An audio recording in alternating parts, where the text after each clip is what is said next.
이게 얼마 전에도 뭐 저기 어떤 기자라고 하면서 이 부분에 대해서 물어보더라고요. 이 사건인 것 같아요 보니까. 뭐 신탁사 돼 있는 상태에서 신탁사 동의 안 받고 월세 계약 뭐 해가지고 문제된 건이라고.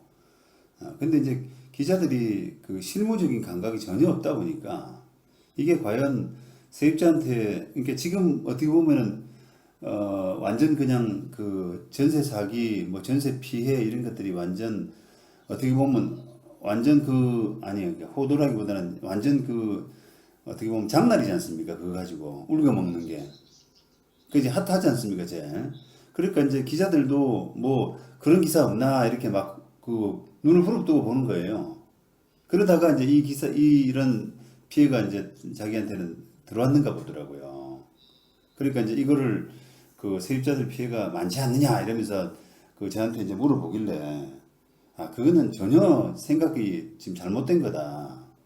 실무적으로 이게 이제 보자 그러면은 당연히 그 소유자인 은행, 그죠? 우리 은행 이 동의를 받고 계약이 해야 되는데, 동의 안 받고 이제 월세 계약을 하면 월세 계약이 무효죠 당연히. 그다음에 그 세입자는 지금 무단 점유하고 있는 꼴 아닙니까? 근데 그건 맞는데요. 그런 면에서 이제 그 시행사 뭐 대표, 임대인 뭐 이런 사람들이 처벌받아야 될 수도 있는데요. 사실상은 이게 별로 어떻게 보면 용두사미가 되는 게, 이게 이제 일이 커질라 그러면은 뭔가 그 세입자라고 하는 사람들이, 월세 세입자들이 피해가 커야 되는데, 과연 결과적으로 그 사람들이 피해가 있느냐 또는 피해가 크냐라는 부분을 생각해 따져본다 그러면은 실제는 별거 없어요. 왜냐하면 지금 저기 소유자가 지금 우리은행인데 우리은행에서 나가라라고 이렇게 하는데, 세입자가 그냥 나갈 수 있습니까?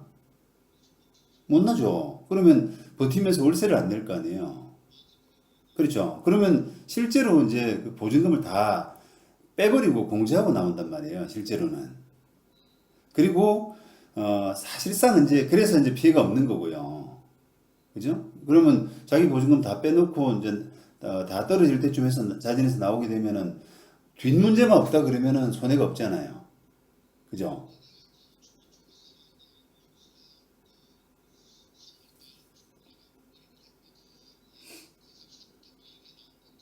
네.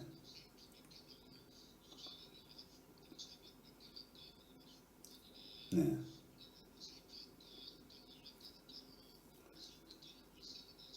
예. 네. 네. 예, 예. 네.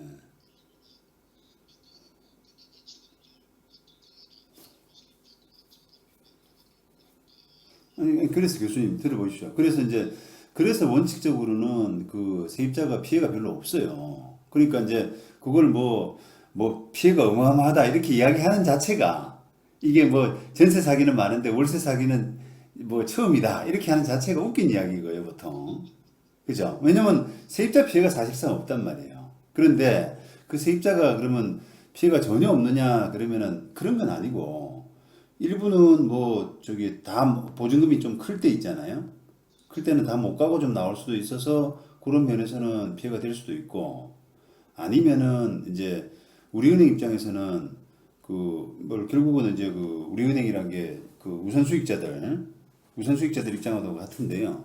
그런 우리은행이나 우선 수익자들이 그 세입자들이 지금 공짜로 쓰는 부분에 대해서 내가 용납을 못 하겠다. 왜 내 재산을 그렇게 시행사 대표가 가져가게끔 만드냐라고 해서 세입자를 상대로 해가지고 뭐 부당이득 반환 청구라든지, 그죠? 이런 식의 청구까지 들어가게 되면은 세입자는 부당이득 반환의 의무가 사실 있거든요.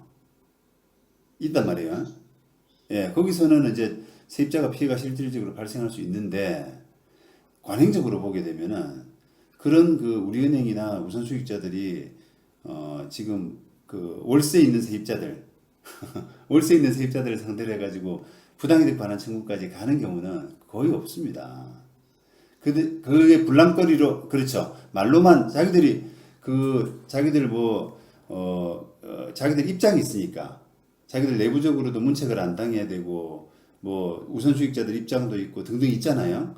그러니까 말은 나가라 그러는 거예요.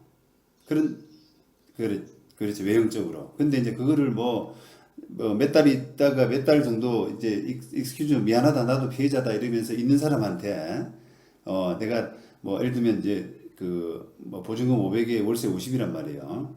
그러면 지금도 이제 문제가 되고 있으니까 안 낼 거 아닙니까 보통은 상식 있는 세입자들은. 그러면 이제 한 5달만 정도 더 까면은 보증금 다 까진단 말입니다. 그러면 그 세입자들은 뭐라 그러냐면은 나도 피해자다. 그러면서 한 5개월만 있다가 내가 나갈게. 이렇게 하면서 버틴단 말입니다. 예?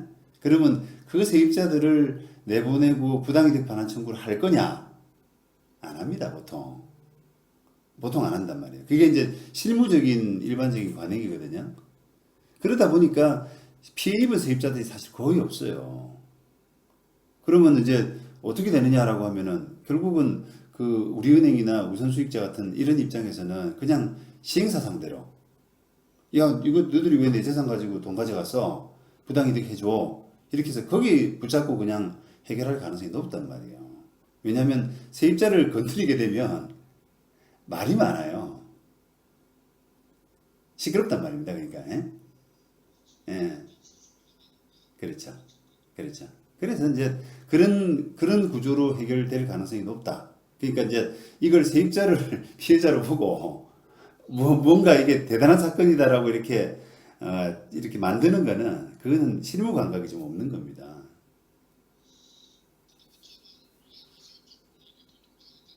네.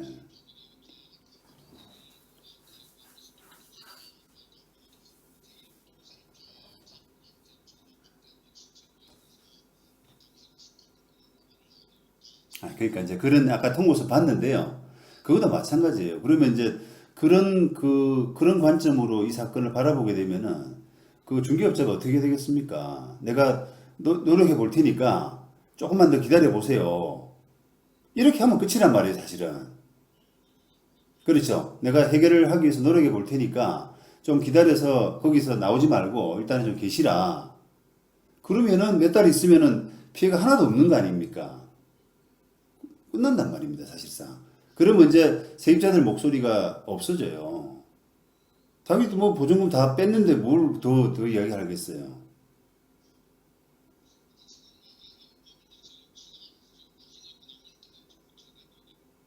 아니, 저거는 이제, 저기도 나름대로는 뭔가 쓰셔봐야 될 거 아닙니까? 그러니까 이제 그런 게 왔으니까, 중개사 입장에서는, 내가 이게 그 업무 처리상 뭔가 좀 뭐 실수가 있는지 모르겠는데, 그 임대인하고 접촉하고 좀 뭔가 해결할 수 있도록 내가 최선을 다하겠다. 그 대신 그 나오지 말고 좀 계시라. 그래야만 일이 해결된다라고 이렇게 권유를 해서 있도록 하면 되는 거예요, 그냥. 물론 뭐 답을 해도 되고요. 근데 그 중개사가 더 있는 게 좋겠다라고 하지 않더라도 세입자가 그걸 모르겠습니까? 아, 그렇죠. 병신 아니면은 그거 있거든요, 거기. 그게 당연히 상식적인 대응이잖아요. 그러니까 사실은 이제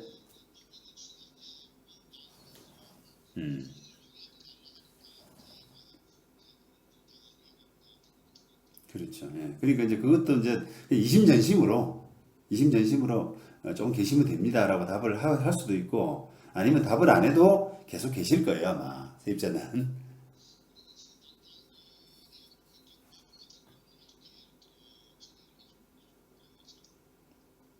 아니 뭐 그 법인이라는 게 임차인이 법인이란 말 아니에요.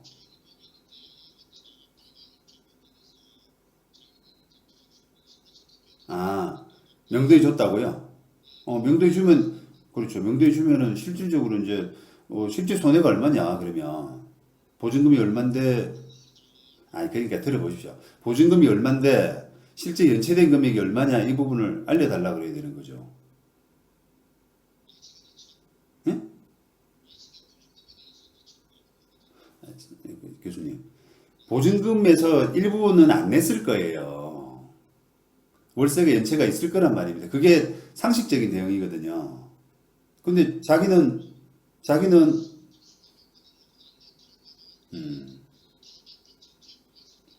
아니, 근데 일단은 그 물어보십시오. 그 세입자가 몇 달이라도 안 냈을 가능성이 높습니다. 근데 이제 그거는 자기는 이제 전부 피해자인 것처럼 주장할 거 아니에요. 근데 상식적으로는 그런 말인하고 뭐 시끌시끌하고 하는 것들이 꽤나 오래 갑니다. 그러니까 일단 그 부분은 정확하게 사실관계 파악을 좀 하셔야 되고, 만약에 뭐 보증금 1,000만 원 중에서 뭐 700만 원이 그 지금 못 받고 나왔다. 라고 하게 되면은 이제 그거는 아까처럼 그렇게 해결할 수밖에 없죠. 뭐 이게 최선을 다해서 해결하겠다.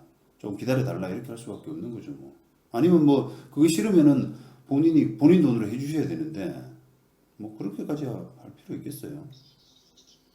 그러니까 예.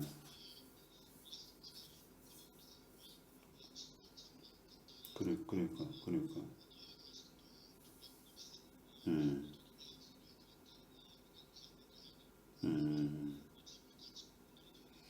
음, 근데 협회 보험금도 있지 않습니까? 그러니까 그런 것들도 협회에서는 다 따지거든요, 이거를. 실제, 왜냐면 제가 말씀드린 게 상식이기 때문에, 야, 너가 1,000만 원 냈지만 실제 월세 연체된 게 있을 거다. 그렇게 해가지고 임대인한테 사실조회도 하고 다 해요. 그러니까. 근데 이제 그거를 그 사람들도 꼭 감추고요. 자기 월세 안 낸 게 있는데도 불구하고 1,000만 원 다 손해본 것처럼 감추고 1,000만 원 돌려줘요. 이렇게 이야기한단 말이죠. 근데 뭐 제가 이거 이제 어차피 그 녹음을 그분한테 드릴 수 있는데 제가 이제 그분한테 드리고 싶은 말씀은 그분이 과연 몰랐을까요? 나는 그렇게 생각 안 하거든요. 왜냐면 그거는 아주 기본 중에 기본이에요. 그렇죠. 소유자가 우리은행으로 돼 있는데 그거를 그 계약을 신탁 우리은행 동의 없이 그냥 이쪽하고만 하면 된다라고 하는 부분은 그거는 저는 말이 안 된다고 봅니다. 그거는 뭐 초등학교 나온 사람 아니고는 그 정도 아니고는 알아야 된다고 보거든요. 그런데 아마도 제 생각에는 그분 입장에서는 월세인데 문제 생기면은 월세인데 문제 생기면 그냥 좀 공제하고 나오면 피해가 없는데 뭐 이런 정도로 생각하고 하지 않았을까? 예. 그러니까 이제 그런 느낌을 가지고 있습니다, 저는. 예, 예.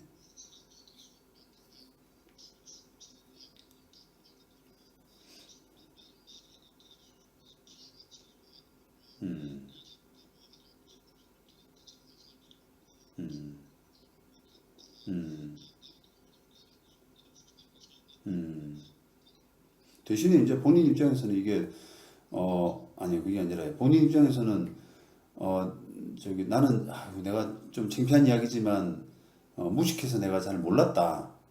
옛날에 다 그랬습니다. 신탁 처음 등장할 때요.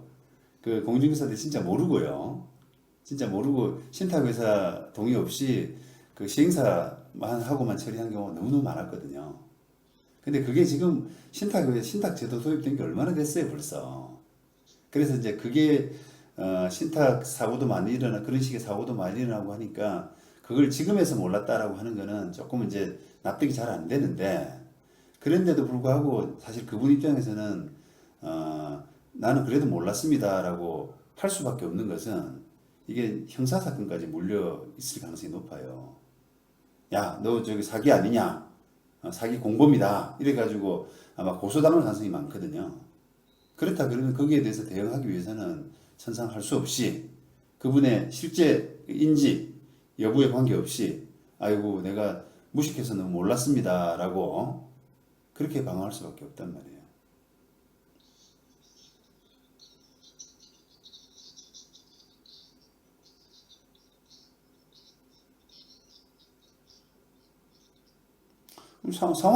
상황에 따라 다르죠 뭐. 그거는 이제 민사 재판 이제 이런 분쟁이 일어나게 되면 누군가 민사 재판을 할 수도 있고 또 아까처럼 그러니까 이제 그러니까 어쨌든 그 민사 재판을 할 수가 있고 또 형사 고소를 할 수도 있는데 형사 고소 문제는 신경을 쓰셔야 돼요.